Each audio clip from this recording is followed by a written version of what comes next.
Hey, what's up, guys? Got a good video here for you on how to be a good boss in an insurance agency. I'll dive into just a few things that I do and what I recommend for anybody else out there that's a leader trying to grow something. So let's dive into it.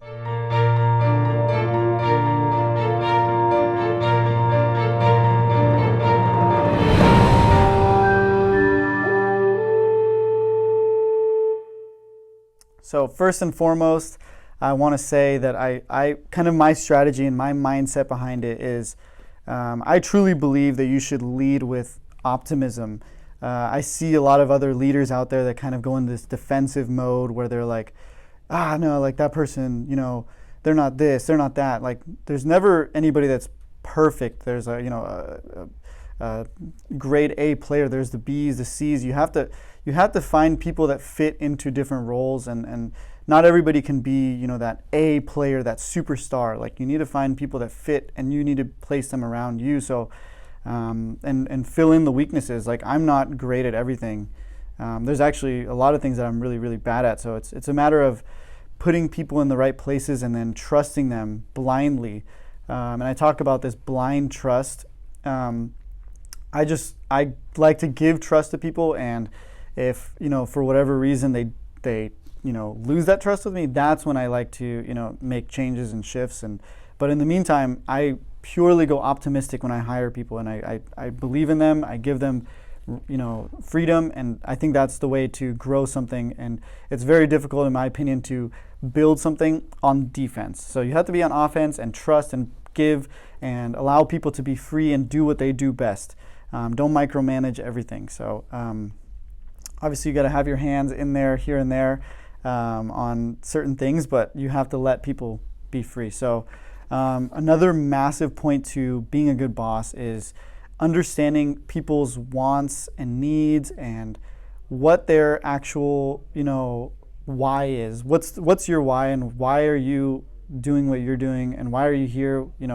Is it just because you want money? Is it because you have you want freedom one day? Is it because it just makes you happy to work? Is it your family? Like, what is it that makes you tick and makes you kind of want to be here? So understanding that is crucial, because that allows you to help them get what they want. At the end of the day, like you work, and this is such a cliche, like you work for your people. I truly, like that's an understatement. Like you do really work for your people, because we have a duty as a leader and a boss to make other, people operate best when they're feeling good. So you need to help them feel good, and without knowing what it is that makes them feel good or why they're even there, it's very, very difficult to help them feel good. So that's your duty as a boss: make other people feel good and get what they want. And I think another big part of that is making yourself feel good, understanding what you want and what makes you happy, and operating to your best, 100% skills. So do what you got to do to make sure that you are in the right place, so that you can show up to your office and bring that to everybody else and spread that overflow into their lives and help them get essentially what they want. That's what it kind of comes down to. Another big portion about that is, and I talk about this in other videos, but helping set up goals. Going through with your team members and getting goals laid out on what they want and what they were going to accomplish, and something that's realistic that everybody can agree upon. And then at that point, having it written, and the big point about this is having it written down on a piece of paper. When it's a goal that's written down, if it's just in your head, it doesn't exist. It needs to be on a paper, something they could review and go back to and make sure that their behaviors and activities are matching those goals. And that empowers people too. It makes people feel good that, like, okay, today was a great day. I did A, B, C, which is what makes up an excellent day. And I hit those, and that's, a great day for me. So helping people achieve their own goals and get after it on those kind of things. So that's a big point. Another thing is when people come to you with problems, because there will be problems as an agency owner or a leader, you start to get a lot of, I can't open this file, or I don't know where to call, or who should I email, and this and that and these different things. The wrong thing to do in these situations is to baby them and answer the question for them right off the bat. The best thing to do in this situation is to help them solve the problems themselves. It empowers them. It gives them the opportunity. It teaches them and makes them learn and walk away, even if they decide not to. And I say this to my team all the time, even if this is not the right role for you and you need to go somewhere else, like, I want you to walk away better than you came in, and with more knowledge and more experience and happier and skills, so that you can, wherever you end up doing, or if this is what you do for the rest of your life or it's not, whatever, that you get something good from it. So, and that goes back to the blind optimism, but helping them solve problems for themselves, super important. Don't just give away answers. Help them just say, what exactly is it that you're, so what is the solution to that? What is an ideal outcome for that problem, like for you? And then how do you get there? What's in between there? And make them answer those questions, and kind of don't just give the answers. And I'm victim of it. I do it all the time, because like speed is also important. Like, where should I open this? And then just like, there, just go quick, instead of trying to help people kind of get it themselves. But it's a work in progress. We're trying to do our best to.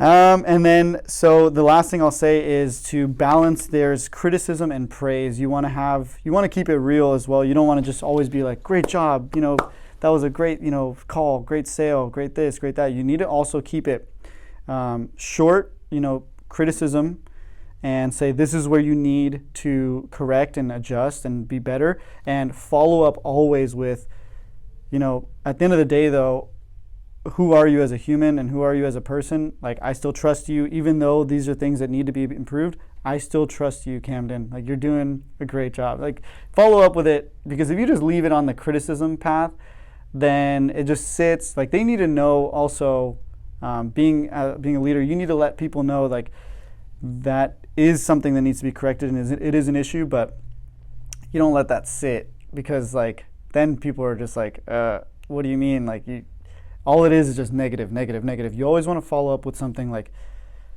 but you're doing great. This is what you do well, and like, this is what needs to be corrected. At the end of the day, still trust you. Like, you're doing a great job, etc.